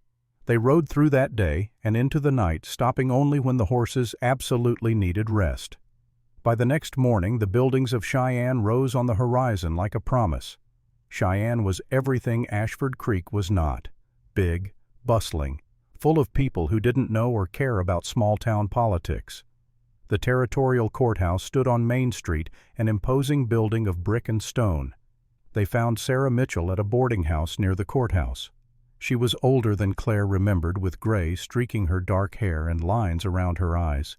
But when she saw Claire, she burst into tears. "Oh, child, look what that woman did to you."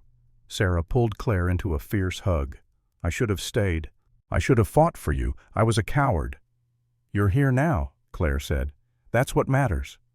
Sarah had already contacted Judge Harrison Webb. The territorial judge was expecting them that afternoon. He had agreed to hear their case personally. They cleaned up as best they could at the boarding house. Nathan found a store willing to extend credit and bought Claire a simple dress. Nothing fancy, but clean and whole. The first new dress she had owned in 5 years. At 2 o'clock they assembled at the courthouse. Judge Webb's chambers were on the second floor. The clerk led them into a large office lined with law books. Judge Harrison Webb was in his late 50s, with a white beard and sharp blue eyes that missed nothing. He listened as they presented their evidence: the original will, the ledger showing Victoria's embezzlement, the receipt for rat poison, Dr. Bradford's testimony, Sarah's testimony. He examined every document carefully, read every word, asked questions that showed a keen legal mind. Finally, he sat back in his chair. "This is extraordinary. If what you're telling me is true, Mrs. Dawson has committed fraud on a massive scale, possibly murder." "It's all true, Your Honor," Claire said. "Every word. The problem is jurisdiction. The alleged crimes took place in Ashford Creek. Under Wyoming territorial law, the local court has primary authority." "The local court is corrupt," Nathan said flatly. "Judge Harmon is Victoria's cousin. He'll bury this evidence." "I'm aware of Judge Harmon's reputation." Webb tapped his fingers on his desk. "But I can't simply override another judge's authority without cause." Claire felt despair rising. They had come so far, had risked so much, and now legal technicalities were going to let Victoria win anyway.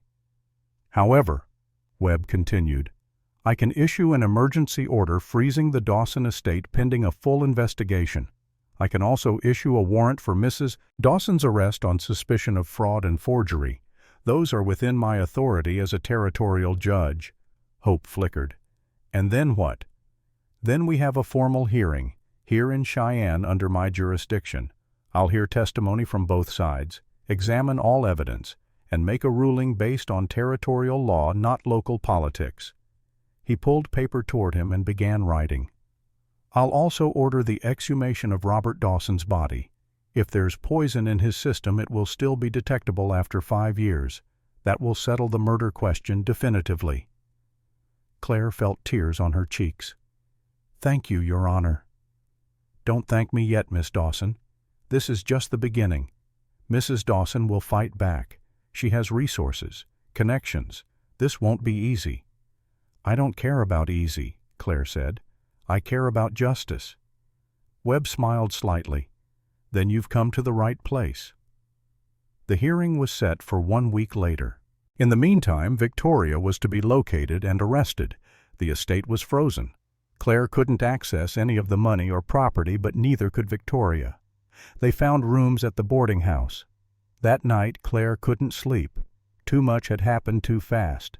She stood at the window of her small room looking out at the dark streets of Cheyenne. A soft knock on the door. "Claire, you awake?"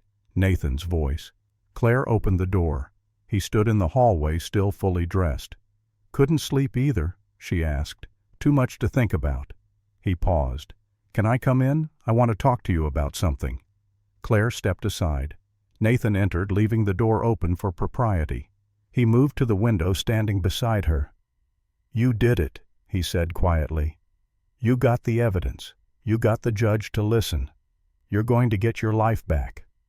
"Not alone," Claire said. "I couldn't have done any of this without you." "Yeah, you could have. Maybe not the same way, but you would have found a way. You're stronger than you think." "I don't feel strong." "That's because you're still in it. When it's over, when you can look back, you'll see how much strength it took." They stood in silence for a moment. Then Nathan spoke again, his voice different, uncertain. "When this is over, when you get your father's ranch back, you're going to have a lot of choices. You could run it yourself, hire hands, build it back up, or you could sell it, start fresh somewhere else. The point is, you'll be free to choose." "I know. And whatever you choose, I'll support it. But I want you to know something first." He turned to face her. "These past few days with you helping you fight for what's yours, it's made me feel alive again. For the first time since Emily and David died, I feel like I'm doing something that matters." Claire's heart started racing. "I'm not saying this to pressure you or obligate you," Nathan continued. "You don't owe me anything. I helped you because it was the right thing to do. But I also helped you because from the moment I saw you on that road, something in me recognized something in you. Two broken people who refused to stay broken." "Nathan, let me finish." He took a breath. "What I'm saying is, when this is over, if you wanted company rebuilding that ranch, if you wanted a partner in the work and in life, I'd like that to be me. Not because you need rescuing, but because I think we could build something good together. Something that honors the people we've lost and the people we're trying to become." Claire looked up at him. This man who had stopped when he could have ridden past, who had fought for her when everyone else turned away, who had shown her that not all men were like Victoria, that there was still kindness and courage and honor in the world. "You're asking me to marry you. Eventually. Not right now.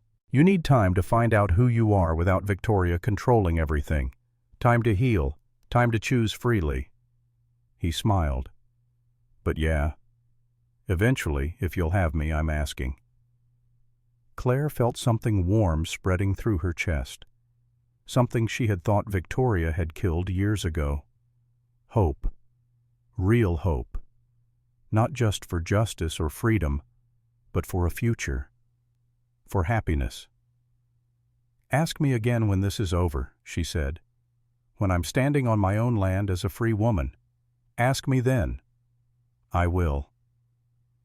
The week passed in a blur of preparation. They met with a lawyer Judge Webb recommended, went over their testimony again and again, prepared for every question Victoria's lawyer might ask. 3 days before the hearing, word came that Victoria had been arrested trying to board a train to Mexico. She had disguised herself as a widow in mourning, but someone recognized her voice. She was brought back to Cheyenne in shackles. The courthouse was packed on the day of the hearing. News had spread. The case of the poor orphan girl fighting her evil stepmother had captured public imagination. People came from all over the territory to watch. Victoria sat at the defendant's table with her expensive lawyer, Mr. Silas Whitmore. She looked calm, composed, like this was all a minor inconvenience. The hearing stretched over 3 weeks. Victoria's lawyer tried every trick, claimed Dr. Bradford was senile, suggested Sarah was lying for money, implied Nathan had manipulated Claire for access to her inheritance. But the evidence was overwhelming.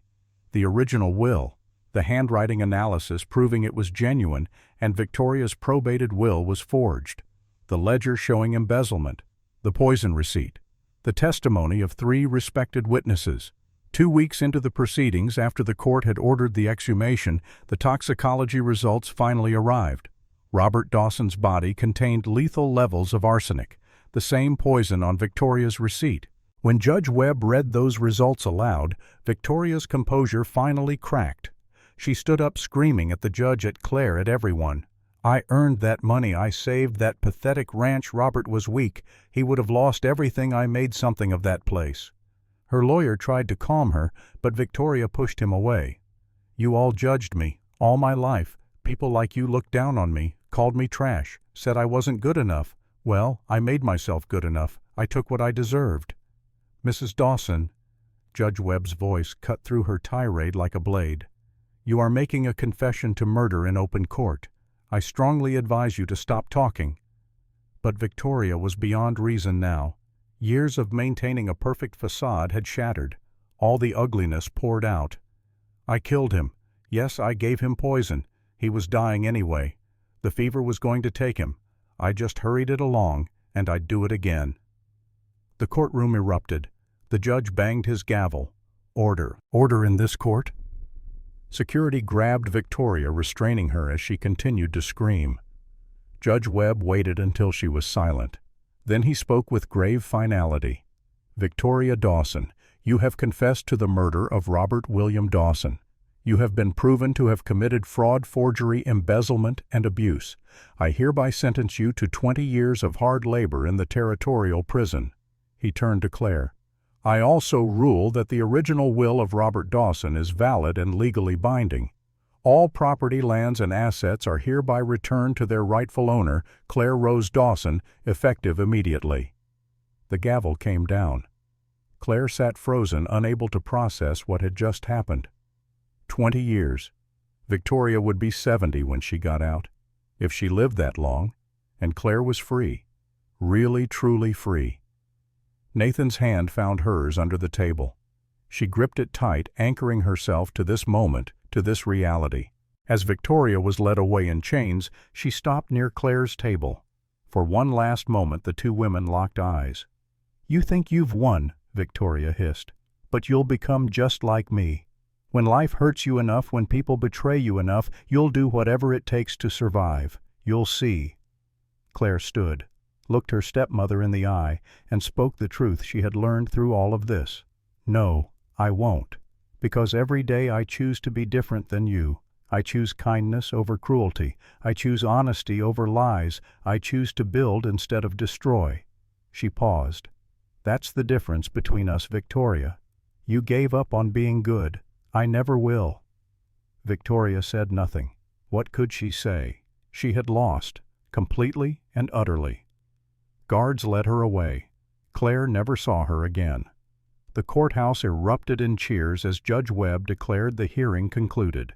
People Claire didn't even know came up to congratulate her, to tell her they believed in her, to say they were proud of her courage. Outside in the bright afternoon sun, Claire stood with Nathan, Ben, Dr. Bradford, and Sarah, her unlikely family, the people who had believed in her when no one else would. "What now?" Ben asked. Claire looked at them. "These good people. Now we go home, to Ashford Creek, to the ranch, and we rebuild." The ride back to Ashford Creek took 2 days. Word had already spread ahead of them. By the time they arrived, half the town was waiting. Mrs. Foster stood on the steps of her general store, tears streaming down her face. "I'm so sorry, Claire. I should have helped you. I should have said something." Other voices echoed the sentiment. People who had watched Claire suffer now lined up to apologize, to make amends, to ask forgiveness. Claire could have been bitter, could have turned them all away. But she thought about what Victoria had become, twisted by pain and anger until there was nothing good left. "I forgive you," Claire said to each person who apologized, "but don't let it happen again. When you see someone suffering, speak up, stand up, be brave." They promised they would. Whether they kept those promises remained to be seen. But at least the words were spoken. The Dawson Ranch was in worse condition than Claire remembered. Victoria had let it fall into disrepair, spending money on herself instead of maintenance. Fences sagged, buildings needed paint. The fields had gone to seed. But it was hers, every acre, every building, every fence post. Hers. Nathan, Ben, and even young Davy pitched in to help. Dr. Bradford brought supplies. Sarah moved into her old room in the house, taking up her role as housekeeper again, but this time as family, not hired help. The town began sending people to help. Men who owed Claire's father old debts. Women who felt guilty for their silence. Young people who admired Claire's courage. Slowly, piece by piece, the ranch came back to life. 3 months after the trial, on a clear October evening, Claire stood on the porch watching the sunset paint the Wyoming sky in brilliant colors. The first harvest was in. The fences were mended. the buildings repaired, the ranch was whole again. Nathan came up behind her. "Got a minute?" "Always." He took her hand and led her down the porch steps into the garden her mother had planted 30 years ago. Claire had spent weeks restoring it. Now roses bloomed despite the autumn chill. Nathan stopped in the center of the garden, reached into his pocket, pulled out a small box. "3 months ago I told you to ask me again when you were standing on your own land as a free woman. Well, here you are, free, strong, everything you were meant to be." He opened the box. Inside was a simple gold band, worn smooth with age. "This was my mother's ring. She wore it every day of her marriage to my father, 40 years. Through good times and hard times, through poverty and plenty, through sickness and health." He took the ring out, held it up. "Claire Rose Dawson, will you marry me? Not because you need me, not because you owe me, but because we choose each other, because we're better together than apart." Claire looked at this man, this good, brave, broken, beautiful man, who had saved her life and then taught her to save herself, who had fought beside her and never once tried to fight for her. "Yes," she said. "Yes, I'll marry you." He slipped the ring on her finger. It fit perfectly. Then he kissed her soft and sweet and full of promise while the Wyoming sunset blazed around them. They were married 1 month later in the little church in Ashford Creek. Dr. Bradford walked Claire down the aisle. Ben stood as Nathan's best man. Davy carried the rings. Sarah cried through the entire ceremony. Half the town attended. The other half sent gifts. Even those who couldn't face Claire directly wanted to be part of her happiness. The ceremony was simple, traditional, perfect. When the preacher pronounced them husband and wife, the church erupted in cheers. Claire Reed walked out of that church on her husband's arm into a future she had earned through courage and faith and refusing to give up. That night at the ranch house that was now their home, Nathan found Claire standing at the nursery window, the same window where as a child she had pressed her face and dreamed of freedom. "What are you thinking?" he asked. "About my father, how much he would have loved this. Loved you, loved knowing I'm happy. He knows."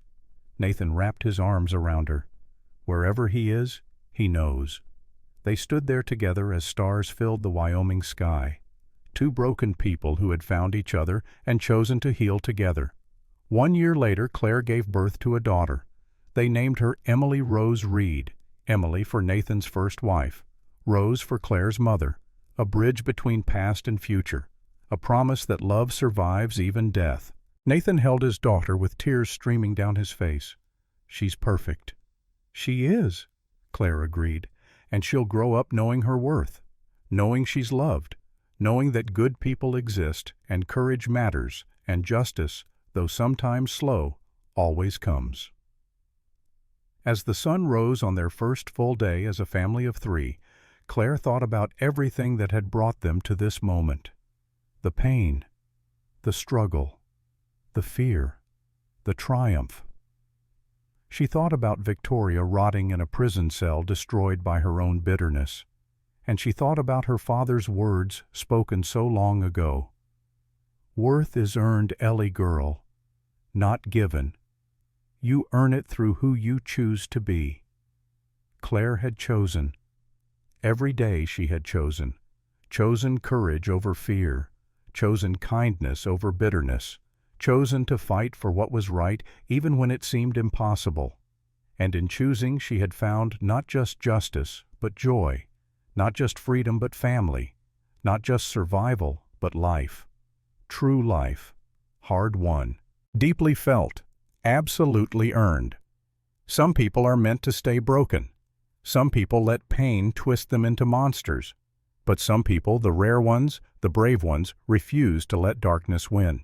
They rise from the ashes. They rebuild from ruins. They turn suffering into strength and grief into grace.